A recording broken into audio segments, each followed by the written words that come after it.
주말 상간에 또 터졌습니다. 주말 상간에.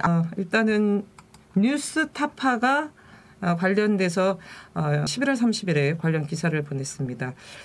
지금 명태균 씨가 서울시장 단일화 비공표 여론조사를 조작을 했다라는 겁니다. 안철수 1등에서 오세훈 1등으로 바꿨다라는 부분이고요.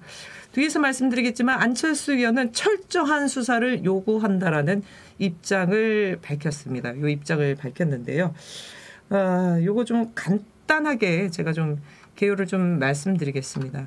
2021년 서울시장 보궐선거 4.7 보궐선거 당시에 오세훈 시장과 안철수 이 단일화 이제 국면이 있지 않습니까? 이때 당시에 오세훈 시장의 여론조사를 조작을 했다라는 부분이었습니다. 이게 뉴스타파가 당시에 여론조사 관련된 로 데이터를 분석해서 이거를 밝힌 건데요. 오세훈 후보가 당시 안철수 후보한테 한 4% 정도 뒤지는 비공표 여론조사가 나왔는데 이거를 응답자 샘플을 조작을 해가지고 결국 오세훈이 이기는 비공표 여론조사를 조작을 했다라는 겁니다.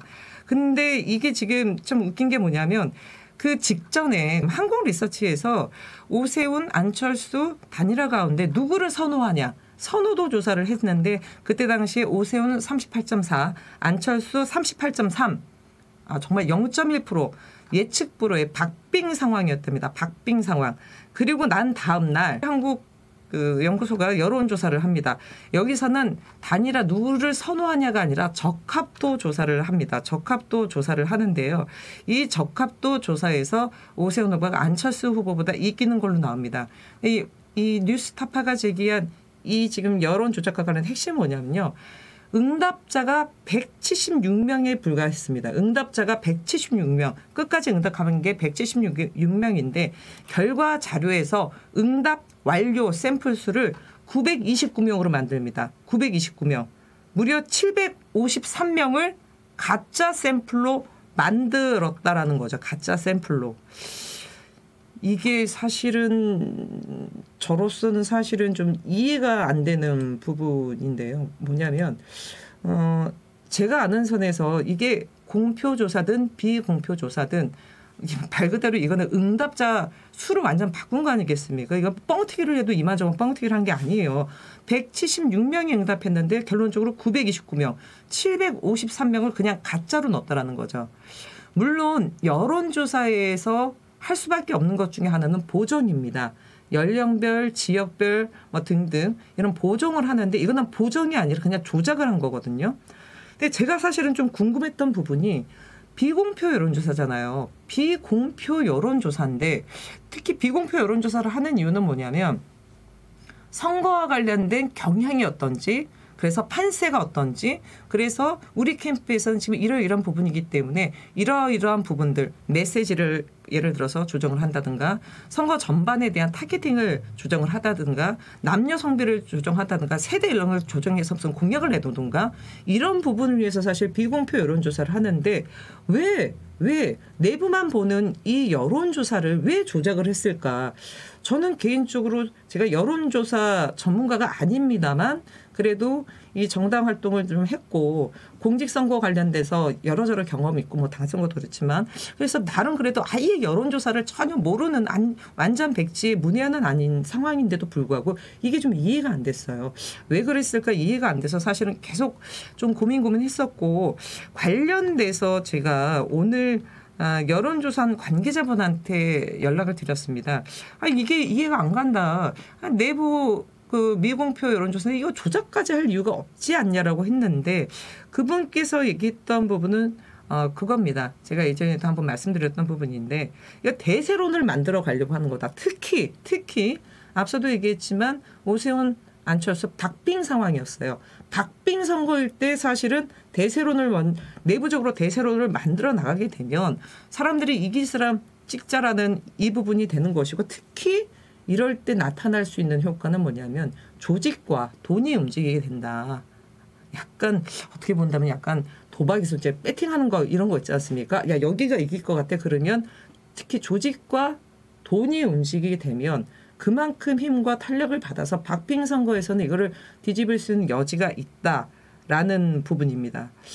근데 여기서 또 재밌는 거는 오세훈 안철수의 단일화뿐만 아니라 국민의힘 서울시장 당내 경선 때도 나경원 후보가 9%가량 이기는 결과를 오차 범위 아닌 2.4%를 줄여가지고 이 또 조작했다라는 부분까지도 나왔던 부분입니다.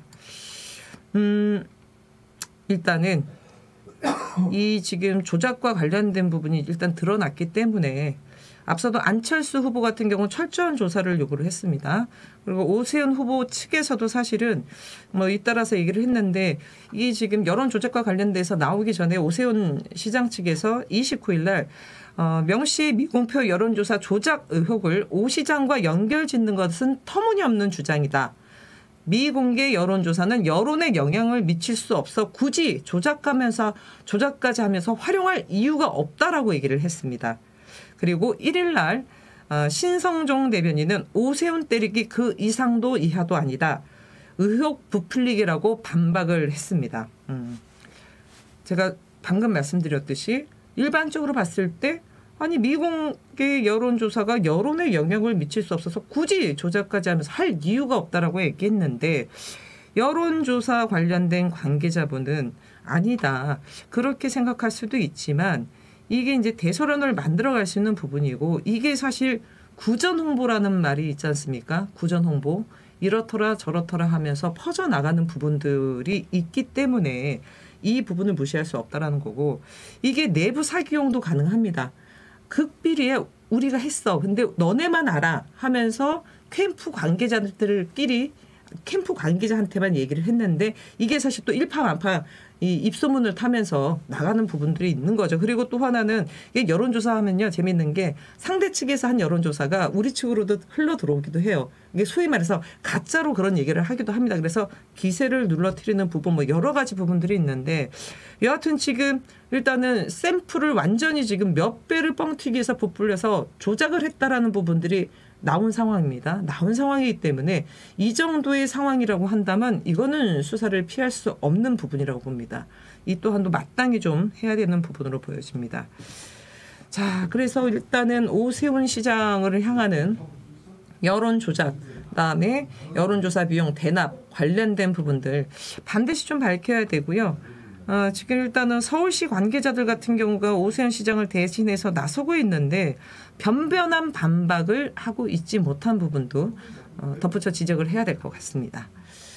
네, 그러면 이어서 참 이제 한 번 더 얘기를 해야 될 것 같아요. 자, 홍준표 시장 오늘 페이스북에 이런 걸 썼더라고요. 명태균과 여권으로 온갖 짓 사기꾼 농단이다 이런 얘기를 했습니다. 사기꾼 농단이다. 요 관련돼서는 오늘 왜 나왔냐면요. MBC의 김종배의 시선집중에 강혜경 씨가 오늘 인터뷰를 했습니다. 근데 오늘 강혜경 씨 인터뷰 관련돼 가지고 짧게 제가 좀 말씀드리면요. 뭐 핵심적인 거는 홍 꼬리 자르기 하는데 한심하다 얘기하면서 2020년부터 22년 사이에 정말 많은 여론조사, 홍준표 여론조사를 했다라고 합니다. 지난주에 제가 말씀드렸지만 명태균 씨 부인이 굉장히 섭섭함을 토로하고 8월 20일 작년 8월 20일 상간으로 선물까지 받았다라고 하는데요. 오늘 강혜경 씨 MBC 시선집중에 나와서는 지금 여러 가지 얘기를 했습니다. 홍준표 측에서 임의로 여론조사를 의뢰하지는 않았고 캠프 차원에서 의뢰를 했고 활용도 했다. 그리고 여론조사 홍준표 최측근이자 모든 선거의 스폰서였던 사람에게 다 전달됐고 홍준표 경남도지사 때부터 명태균 알아서 명태균이 총선 지역구 길잡이까지 해줬다 이런 얘기를 했습니다. 특히 2020년부터 22년 여론조사 상당수 했다. 대구 수성을을 가기 전 밀양, 함안, 창녕, 의령에서도 여론조사했고 여론조사 비용을 홍준표 최측근이 대납했다. 그리고 관련된 자료는 검찰에 다 제출했다라고 밝혔습니다. 근데 또 재밌는 거는 제가 원래 이것까지 캡처하려다 말았는데요. 오늘 홍준표 시장 지금 이게 뭐냐면 오늘 페이스북에 본인이 올린 내용인데요. 오늘 페이스북에 뭐라고 오전에 올렸냐면 제가 들어오기 전까지는 2개를 봤는데요. 아침에 샅샅이 조사해 보기 바란다. 명태균에게 보낸 선물은 아예 이름을 공개했습니다. 최용희가 자기 마음대로 2번 보냈다. 내가 보낸 게 아니라 최용희가 보냈다. 우리 선물 명단에는 그런 사기꾼이 없다. 적어도 홍준표는 그런 사기꾼의 농단에 놀아나지 않는다. 명태균 때하고 엮지 말아라. 불쾌하고 불쾌하다라고 남겼고요. 이어서 1시간 후에 또 남겼습니다. 최영희가 개인적으로 여론조사하고 결과를 나빠서 우리 측에 전달하지 않았다. 더 이상 시비 걸지 마라. 고향 후배일 뿐 재력가도 아니다. 철저히 조사해 사기꾼 집단 엄벌해라. 이런 식으로 남겼습니다. 야, 사기꾼 집단 엄벌해라 라고까지 홍준표 시장이 남겼는데요. 근데 제가 이게 보면서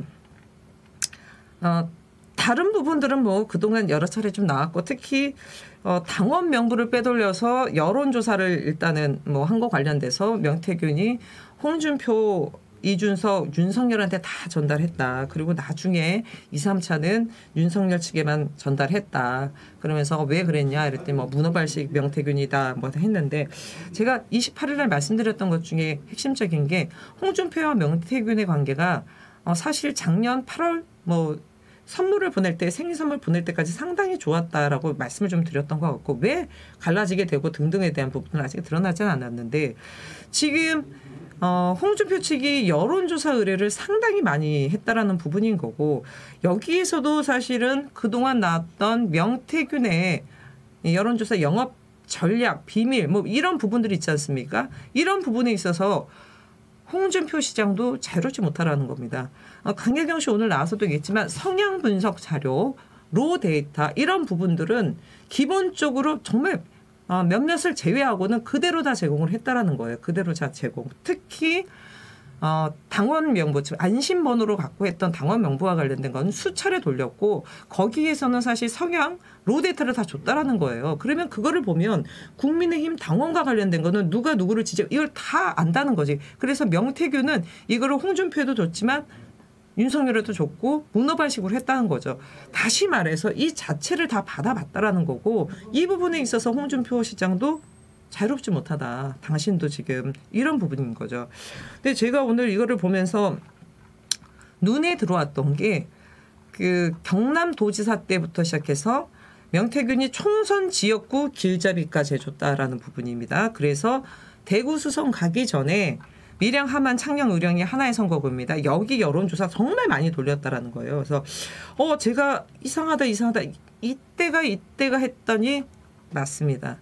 2022년 미래통합당입니다. 황교안 대표 시절이에요. 2020년 21대 국회의원 선거 당시에 무슨 일이 있었냐면 PK 대량 학살 뭐 이런 얘기가 있었어요. 이게 뭐냐면 당시에 공관위원장이 김형호, 예전에 국회의장까지 했던 김형호 공관위원장이 이때 당시에 홍준표, 김태호, 이주영 등 다시 말해서 미래통합당, 국민의힘 전신 이제 미래통합당의 굵직한 홍준표, 김태호 전 도지사고요. 이주영 의원 같은 경우 5선이고 국회 부의장까지 했습니다. 이걸 날린 거예요. 날렸는데 왜 날렸냐. 당신들 수도권 험지 출마하라고 했는데 반발한 거야. 반발해가지고 그때 공천을 주지 않아서 결국에는 홍준표 시장 같은 경우는 대구 수성을에 무소속으로 출마해서 당선하게 된 겁니다. 근데 제가 그래서 이때 당시에 봤더니 2022년 2월에 홍준표 당시 후보가 경상남도 밀양, 의령, 함안, 창녕 국회의원 예비 후보를 등록합니다. 그리고 또 재미있는 거는 같은 달 2월에 양산을 국회의원 예비 후보도 등록해요. 다시 말해서 지금 이때 당시에 얘기했듯이 수도권을 안 가고 이 지역구에서 살기 위해서 예비 후보 지역구를 2번이나 바꿉니다. 그리고 강혜경 씨가 얘기했듯이 여론조사 엄청 돌린 거예요. 여론조사 엄청 돌리고 결국에는 공천 못 받으니까 수성을까지 가게 되는 이 로드맵을 밝혀주고요. 3월 17일 날 홍준표 당시 후보가 대구 수성을 출마 선언을 얘기를 하면서 당선이 되면 복당을 하겠다라고 일성을 남기면서 이제 이렇게 되는 거죠. 결론적으로 좀 말씀드리면 홍준표 시장은 뭐 사기꾼과 엮이지 말아라. 불쾌하고 불쾌하다라고 얘기하지만 명태균과 홍준표 시장의 관계는 대단히 오래됐었고, 특히 홍준표 시장이 탈당하고 무소속으로 나오면서 당선돼서 지금 대구 수성을에 기반을 마련해서 대구시장까지 가는 속에서 그가 가장 핵심적인 길잡이 역할을 명태균이 했다라는 강혜경 씨의 이 주장에 대해서 신빙성이 없지 않다. 충분히 가능하다라는 부분들을 말씀드리고 싶었던 겁니다. 아니 뭐 보세요. 저도 이것도 좀 잊었다가 봤더니 2022년 2월에 지역구를 2번 바꾸는 거예요. 결국은 이제 대구 수성 가게 되는 겁니다. 오늘도 여론조사 정말 많이 돌렸다고 해요. 꼬리 잘리기 하는 거 한심하다라고 아주 김혜경 씨가 죄송합니다. 강혜경 씨가 혀를 차면서까지 얘기하던데 홍준표 시장 오늘 막 버럭버럭 페이스북에 하면서 명태균 따위 엮지 마라. 불쾌하고 불쾌하다. 철저히 조사해서 사기꾼 집단 엄벌해라 라고 얘기하는데요. 홍준표 시장 이렇게 얘기하는 거 보면 뭔가가 좀 캥기기 때문에 그렇다라고 밖에 볼 수 없습니다. 오세훈, 홍준표 이 두 지금 현재 광역단체장에게 벌어지는 명태균 의혹이 유사합니다. 많이 유사합니다. 여론조사 비용도 뭐 캠프가 낸 적도 있지만 또 스폰서가 냈다라고 해요. 여기도 여론 조작에 대한 냄새가 좀 펄펄 나고요. 로데이터, 성향 분석 이런 거 받았고 13번 오세훈 시장 했다라고 하지 않습니까? 서울시장 선거 관련돼서 제가 오늘 또 다른 여론조사 전문가한테 전화했더니 굉장히 많이 한 조사라고 하더라고요. 그 기간 동안에 13번이라는 거는 정말 여론조사 많이 했다라고 얘기하는데 오세훈과 홍준표의 차이는 딱 한 가지인 것 같아요. 뭐 오세훈 시장도 본인이 직전 얘기했지만 오세훈 시장은 주로 서울시 지금 뭐 관계자들을 주로 내세워서 본인 반박하는데 홍준표 시장은 누구 안 내세워 본인이 그냥 나서서 그냥 맞받아치는 거. 요 두 가지만 차이점이 있지 지금 벌어지는 양상은 동일하다라고 말씀드릴 수 있을 것 같습니다. 자, 좀 지켜보죠. 여기 어떻게 되는지 지켜봐야 될 것 같습니다.